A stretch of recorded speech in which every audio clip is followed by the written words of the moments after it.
My father was a rural mail carrier for 40 years. We lived at 404 North Mock Street. My mother never worked except during the war when my father was in the service.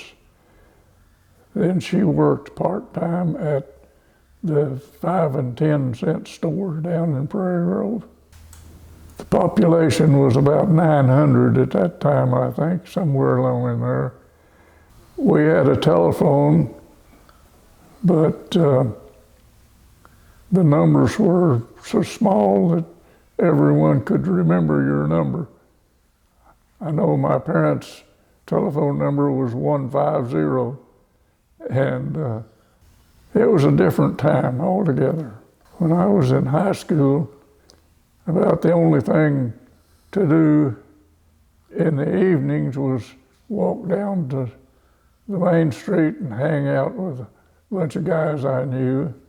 And sometimes we got in trouble, sometimes we didn't. But they had a night watchman, I think they called him back then, named Luther Jones. His son was a classmate of mine, but Luther couldn't read or write, but he was the night watchman. And sometimes if he decided somebody needed a ticket, they'd have to write the ticket themselves because he couldn't write. One of the girls from my high school class I dated had an older brother who brought her into town when he was dating another girl. And she and I would go to the movie, and then we'd go over and sit in the lobby at the mock clinic and wait for him to come back by and pick her up. But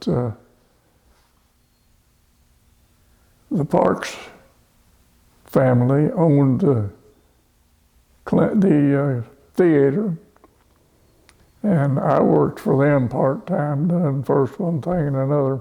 They had movies almost every night, and on the weekend, Saturdays and Sundays, there were matinees and then the evening movies. But it was about the only entertainment in Prairie Grove at that time. Some of the older guys, a few years older than me, used to really look forward to Halloween. They'd find an outhouse somewhere and set it up at an intersection. And one time, I could name some names, but I won't. They took apart a wagon that the Southern Mercantile had sitting out in the back alley. The wagon was for sale. They took this wagon apart, carried it up on top of the building, put it back together, and hung the tongue out over the main street. And it was quite a deal, but it was really funny at the time. Well, there were two drugstores. Carmen's had a drugstore, and the Sterling was here then also, still there. They have moved, I think, from the location where they were back then, but they've been there a long time. And I remember that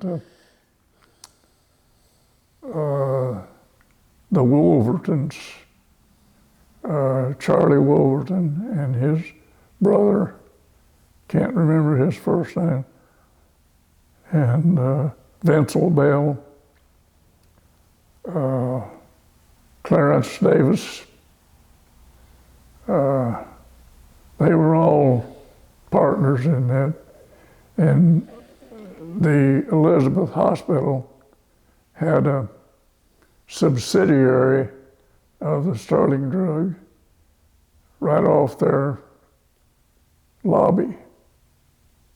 And if you went up there to the doctor and he prescribed drugs for you, you could pick it up right there. And it was quite a deal. Well, the Southern Mercantile was always there. You could go in there and spend a half a day browsing around and anything you wanted. I remember later on, this would have been in the 60s or 70s. I came by a lantern that my grandparents had, and of course the wick was gone, the globe was gone, everything just about. I took that down to the Southern, and Florence Hill, the owner, said, "Sure, we've got parts for this," and she just put it back together. But they had almost anything you wanted, including harness for animals and what have you. That was a different life. I started out in Prairie Grove. They had an elementary school located south of where the high school was. And then the high school building, the junior high and high school was all in that one 3-story building. Sometime during my high school years, they consolidated some of the outlying school districts, Strickler and Ray's Mill and some of them. And some of the kids that came in from Ray's Mill turned out to be my best friends. Anyhow, it was, we had athletics, of course, and but we didn't, we just had an old outdoor basketball court. And during my junior and senior year in high school, we went up to Fayetteville to the Armory, National Guard Armory, to play our games up there on that court. So it was, we still had, at that time, we still had outdoor toilets. So, you know, if you had to go to the toilet, well, you went off down there and and they had a lunchroom where they served lunch. There were 2 or 3 women that worked in there and cooked the meals and served them to the kids. I immediately enlisted in the U.S. Navy. This was in 1948.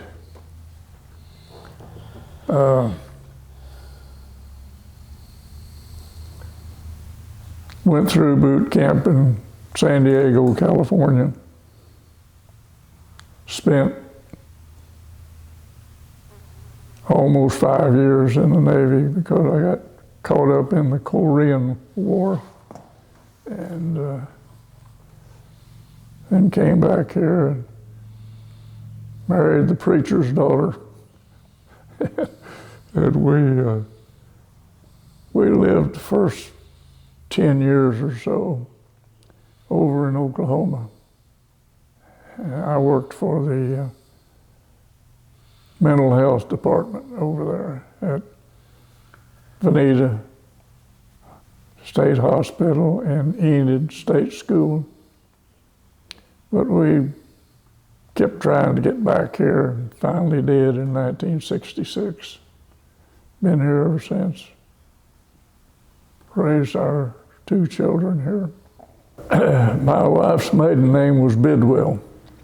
Her father was Presbyterian church pastor. Her given name is Catherine. And she went to school up the university and taught school in the Prairie Grove system for 30 years till she retired. I was working for the university. I was in the accounting field, and I worked up there in the controller's office for 25 years, and finally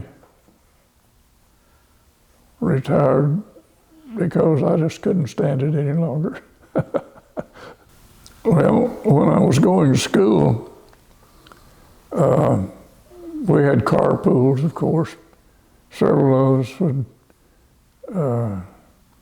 go together in a car and drive up to the university and take classes there. And it was quite a deal. We did that for years while we were going to school, and then afterward, when I was working up at the university, it was there wasn't nearly the traffic that there is now. It was easy enough to drive up to the stadium parking lot and walk wherever you wanted to go. But and I don't even recognize the university anymore. I wouldn't know what was what up there. Well, it had grown some, but it was still just a hick town, as they call them. They built the new high school and some of the other buildings in the Prairie Grove system where they are located now. My wife, who's several years younger than me, she graduated from their new high school, first year they were there. I don't remember when they tore that old building down up there, but it was, I think it had been condemned long before we vacated the thing. I can remember there was a central staircase that wound around to get to the top floor, and you always wondered if it was going to fall down when you went up and down it. It was really rickety. I hesitate to say this, but it was a joke. The teachers were conscientious, and they tried their best to teach us things, and some of the students learned a lot, I'm sure. But myself and some of the guys that I hung around with, we just did what little we could to get by and make a passing grade and go on to the next level.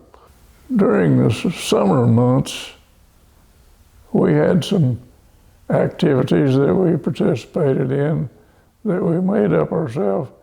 And I remember one thing, we had rubber gun fights. You make up either a pistol or a rifle out of lumber, wood, shaped sort of like that, and you attach a clothespin to the back side of it and find an old inner tube, cut rings out of it, hook it over the front and bring it back to the clothespin, and then when you got ready to shoot, all you had to do is push the clothespin and that was one of the things we did. We swam quite a lot during the summer out at the Illinois River and also the Muddy Fork. And I don't know how we kept from getting snake bit and all that because we didn't pay any attention to the snakes and the critters out there on the creek. But it was quite a lot of fun. You ask about what the adults did back then for recreation. I can remember that my parents and a lot of their friends played cards quite a lot. They'd get together at someone's house and have 2 tables of cards. This is still going on, by the way. My wife hosted a bridge party last week. But anyhow, that was about it, because you didn't want to go to the theater every night. We didn't have a television until, I'm talking about my wife and I, we didn't have a television until sometime in the 60s. And the radio got a lot of use back then. There were musical programs and news programs, of course, and stuff like that. My family went to the Methodist church here in Prairie Grove.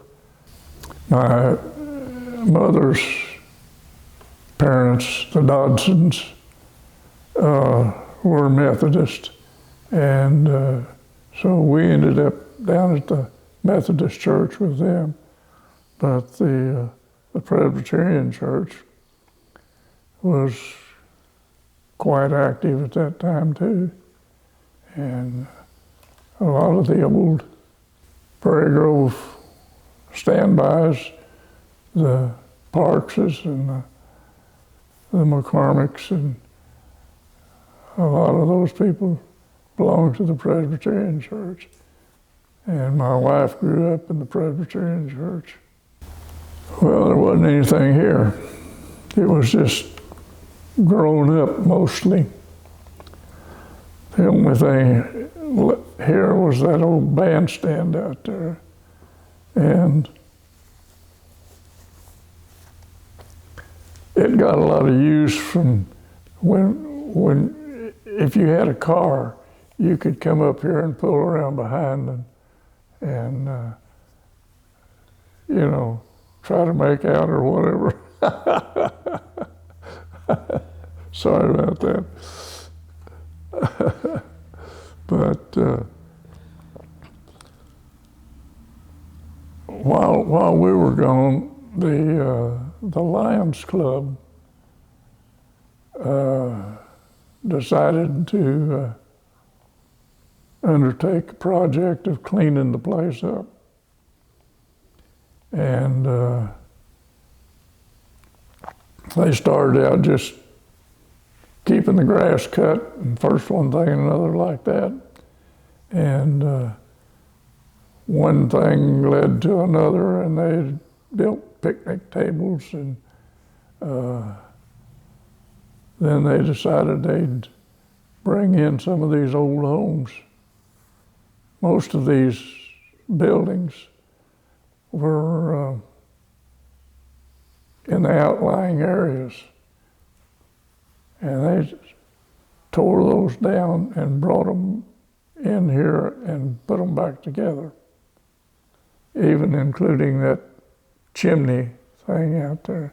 It was out at Ray's Mill. And they took that down. I don't know if they numbered the stones or not, but they brought it back in here and put it up. And then they started having the clothesline fair, which was an arts and crafts fair. and it developed into quite a deal. The Prairie Grove Lions Club should have credit for this state park, because they were instrumental in getting everything done. And lo and behold, after they got everything in good shape, the State Park Commission decided that they needed to take it over. So they did, and it's a nice park. Well, there just wasn't hardly anything to do when I was growing up. Like I said, we hung out downtown and got into mischief, and first one thing and another. But, well, back when I was growing up, almost everybody knew everybody else. And if you got into some kind of trouble, you were in trouble because everybody in town knew it. But it was a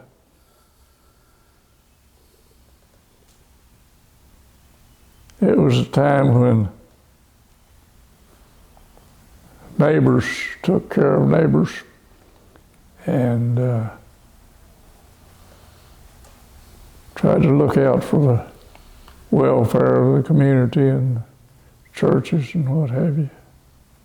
When I was a kid,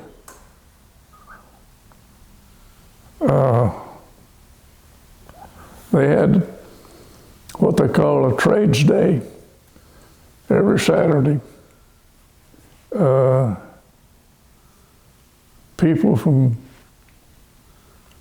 all around came into town. A lot of them with a horse and wagon, did their shopping, and so forth. And maybe took in an afternoon matinee or something. But there was a lot of visiting. People just sat out there on the street and talked and visited and tried to catch up on all the gossip and what have you.